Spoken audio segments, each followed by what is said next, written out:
Part 1. You will hear a receptionist and a teacher talking about classes at a community college. You have 30 seconds to read questions 1 to 4.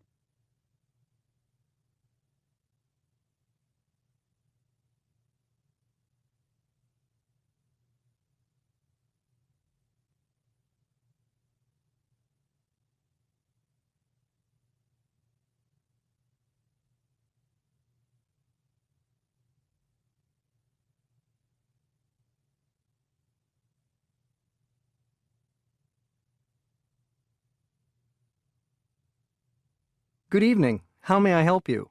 My name's Amal Nouri. I'm a new teacher. Nice to meet you, Amaral.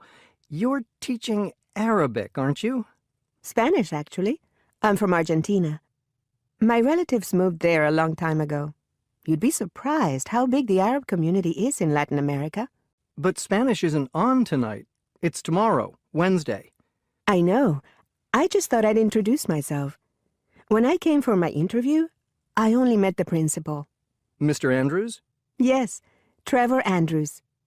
I must say he made me feel welcome, especially since he speaks Spanish himself. Trevor's a lovely guy. We're going to miss him when he leaves at the end of the term. Oh, why is he leaving? Has he found another job? No, he's retiring. He wants to spend more time with his grandchildren. Right. He did mention them to me. Did Trevor also mention that he likes to sit in on new teachers' classes, just for a few minutes? It's the policy of the college that new teachers are observed either by Trevor or by the vice principal. I'm sure it's in your contract. Probably. Don't worry, it's all quite informal. You won't need to submit a lesson plan. Actually, student feedback at the end of the term is taken more seriously. I see. One more piece of advice, Amaral. Don't be upset about the fact that you'll start the term with 15 students but end up with 5. That's just what happens with evening classes. People sign up for these things without really knowing what's involved, or something else comes up on that night. The high dropout rate is no reflection on your teaching. Thanks for the tip. Anyway, the real reason I'm here tonight is that I'd like to enroll in a class. I saw in the contract that teachers can take one class themselves, paying only 10% of tuition, which seems a pretty good deal. Indeed. When I was teaching keyboarding skills, I did Korean and car maintenance.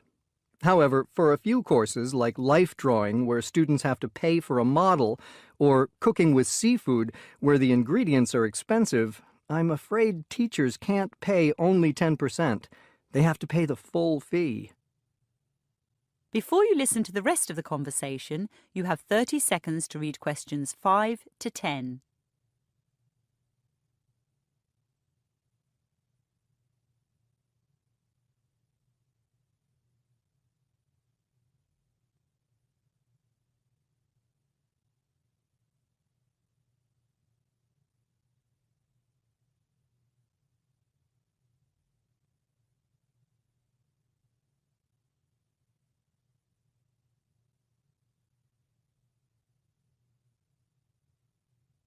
So, Amaral, what would you like to do? I'm interested in Sally Burton's class called Working with Wool. I read about her in the local paper. Yes, she's very popular. She made those amazing sculptures near the town hall. I'd no idea that wool could be used in such huge artworks. I'd always thought of it just in clothing or carpets. Unfortunately, Sally's class is full. You see, she holds it in her studio, so she only accepts 7 students, and we've already had 7 enrollments. I could put you on the waiting list. It's all right. My second choice was watercolor painting on Tuesdays and Fridays. Yikes! There's a class tonight. Kostia's class is also popular, but someone's just canceled, so there is a place for you. Great. For the first few nights, he's in room 14, but later in the term, when it's lighter in the evening, he takes his class on excursions to the river. There were some gorgeous paintings of the river in the end-of-term exhibition last year. Sounds good. By the way, where will my class be tomorrow? I'm not sure yet. We've had to make a few changes, but I'll give you a call or send you a text when I know. Okay. I don't think I've got your phone number. It's 0212 064 993. 993 or 553? 993. Thanks. Lovely to meet you, Amaral. I hope you'll enjoy your time with us. That is the end of part 1. You now have half a minute to check your answers.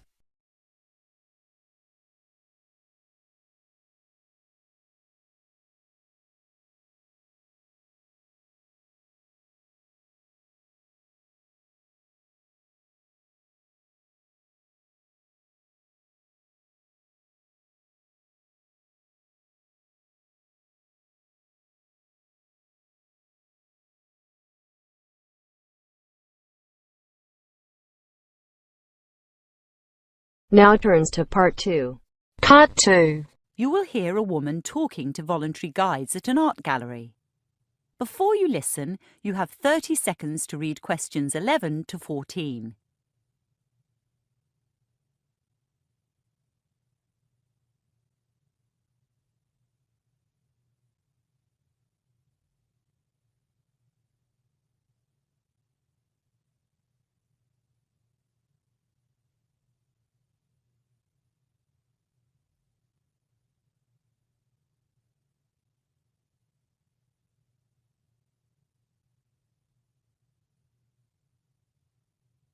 Good morning, I'm Wendy McEwen. Please call me Wendy. I train volunteers at the gallery, and it's my great pleasure to meet you today. To begin, I'd like to quote from a speech made in 1882 by our first director, Eliezer Montefiore. He said the Australian public should be afforded every facility to avail themselves of the educational and civilising influence engendered by an exhibition of works bought at the public expense. We now live in a world where the notion of civilization is seldom discussed, so let me mention some of its synonyms: enlightenment, refinement, and conformity with the standards of a highly developed society. In my view, this is what the creation and enjoyment of art can do for the public: conform, refine, and enlighten.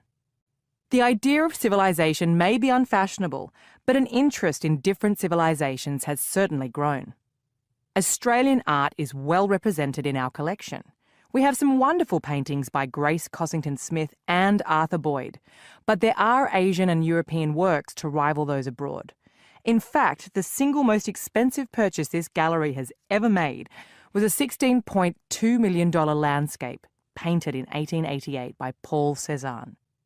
Visitors will ask you for this figure, just as they'll be curious about Cézanne's career as a banker in France and his time with his lover in Tahiti.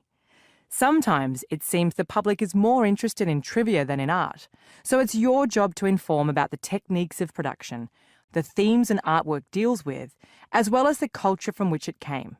Elevate cultural discourse rather than stoop to the level of the popular press. Bear in mind those words of Eliezer Montefiore. Before you listen to the rest of the talk, you have 30 seconds to read questions 15 to 20.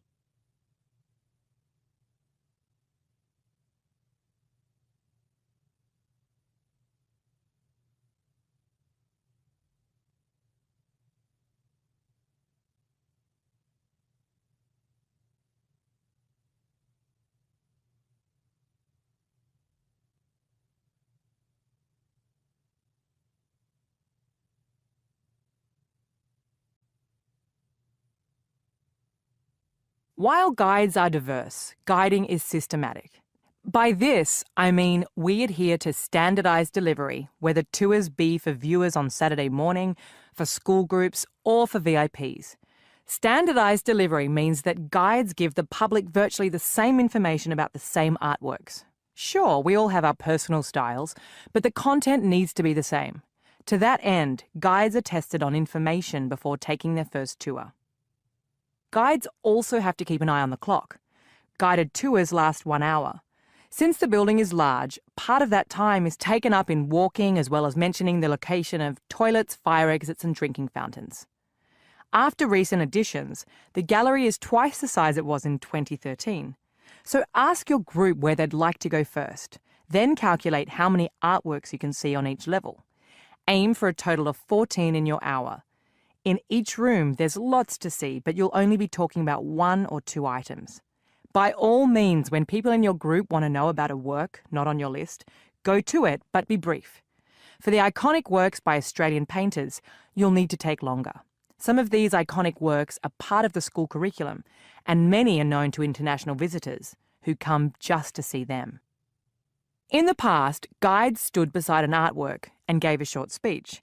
To a certain extent, that's still what happens with an audio tour. However, we now try to involve the public. One technique is called elicitation, when a guide asks questions about an artwork to see what knowledge already exists among the visitors. That way, you don't appear as the ultimate authority, and often visitors know considerably more than you. On that note, there will be times when you need to intervene, to let others in the group speak, to alter misconceptions, or simply to move on. As I said earlier, before you're let loose on the public, each voluntary guide is evaluated. Oh, that reminds me. I recall from your applications that 2 of you are Japanese speakers, so we'll probably ask you to take around groups of Japanese. Now, let's go into the gallery itself. That is the end of part 2. You now have half a minute to check your answers.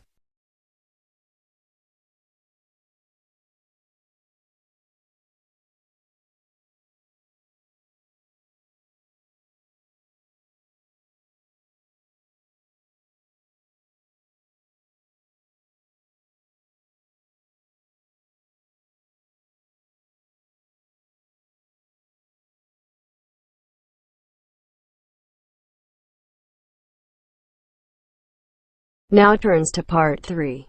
Part 3. You will hear a woman who is going to be interviewed for a scholarship talking to a man who previously received one. Before you listen, you have 30 seconds to read questions 21 to 27.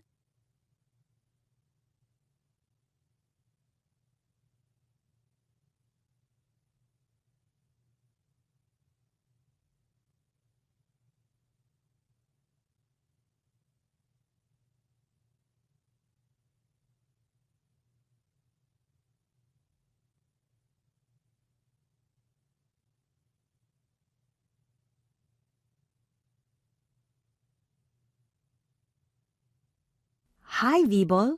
Thanks for coming. No problem, Sophie. I hope I can help. When's the interview?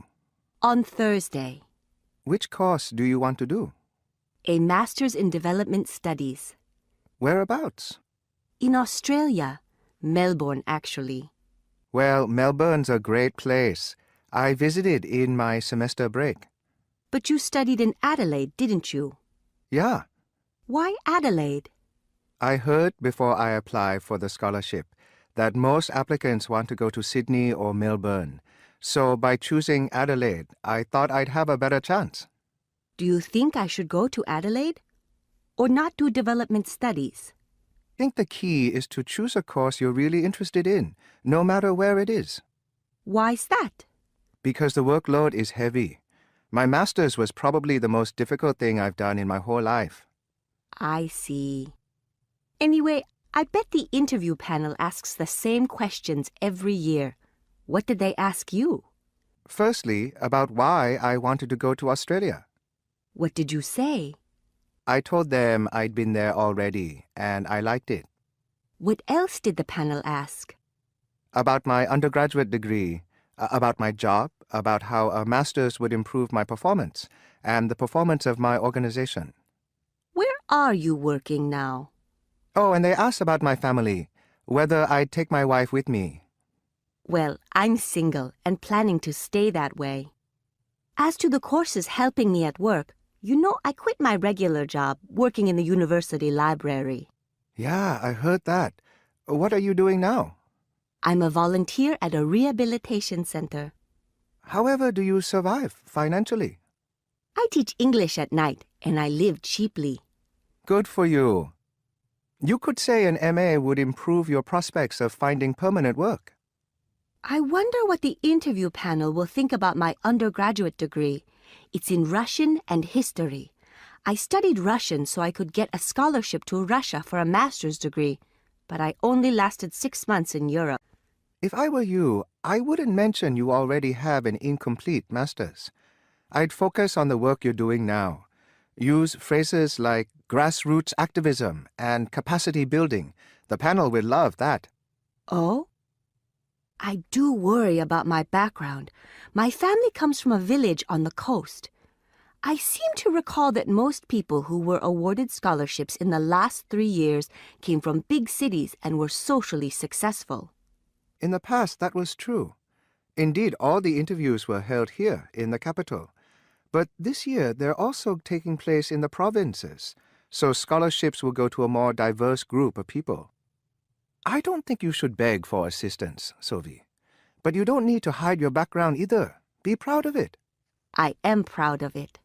After all, it means you can empathize with the people you volunteer for. However, when you come back with a master's degree, you'll be able to mix with more influential people. I mean politically influential. I'd emphasize that if I were you. I'm not sure the selectors will want to know about my politics, but they may want to see that I'm passionate about development. Before you listen to the rest of the conversation, you have 30 seconds to read questions 28 to 30.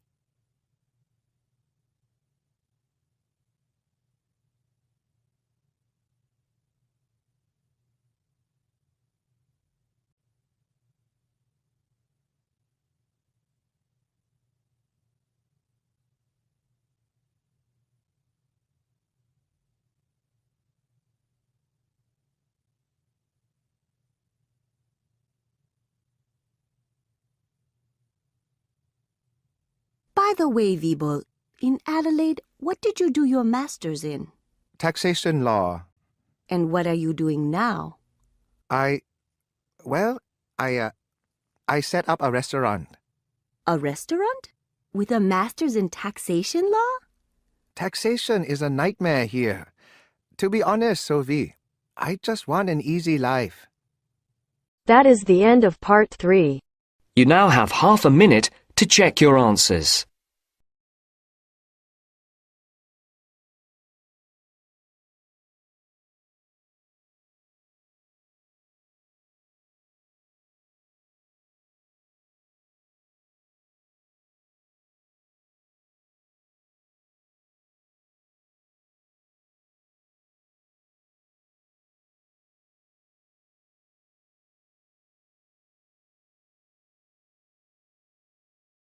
Now turns to part 4.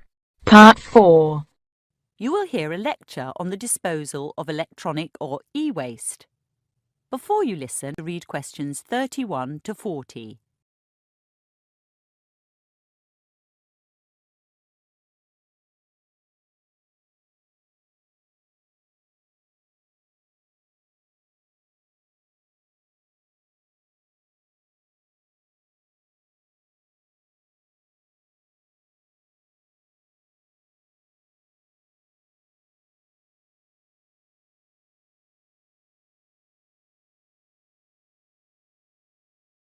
Normally in this class, we design and evaluate apps, and we'll get back to that tomorrow. This afternoon, I'd like to raise your awareness about the issue of electronic waste disposal. As some of you know, I've got twin daughters who turn 13 on Tuesday. Like many children their age, they're totally in love with electronic devices. My husband gave his old smartphone to one of them, and I was forced to give my newish phone to the other. That was 2 years ago. Now they're both demanding brand new smartphones of their own.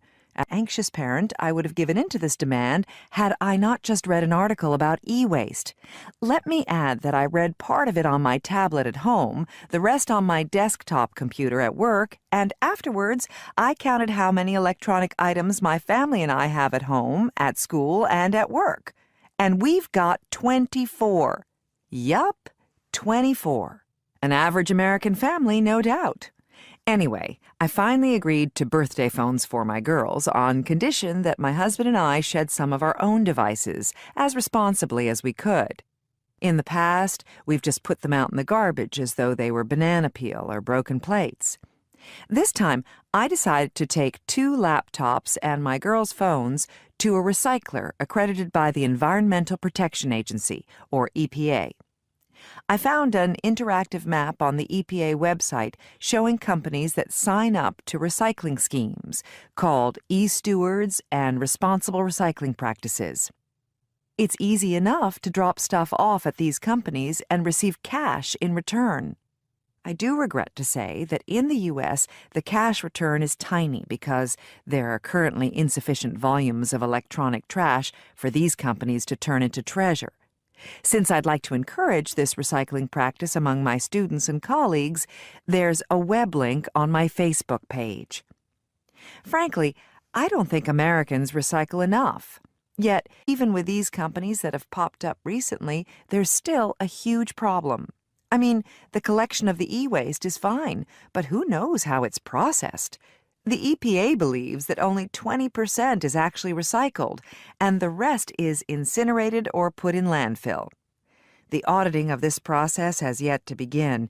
The majority of local e-waste, around 8 million metric tons a year, is sent off abroad, mostly to Asia or Africa, where health and safety regulations scarcely exist. One reason the U.S. still banishes most of its e-waste is because it refused to sign the 1989 Basel Convention that controls the export of hazardous waste from rich countries to poorer ones. Needless to say, it wasn't the only rich country to spurn the convention. Neither Canada nor Japan consented to a 1995 amendment banning such trade completely. However, European signatories to the Basel Convention may not, in reality, behave any better.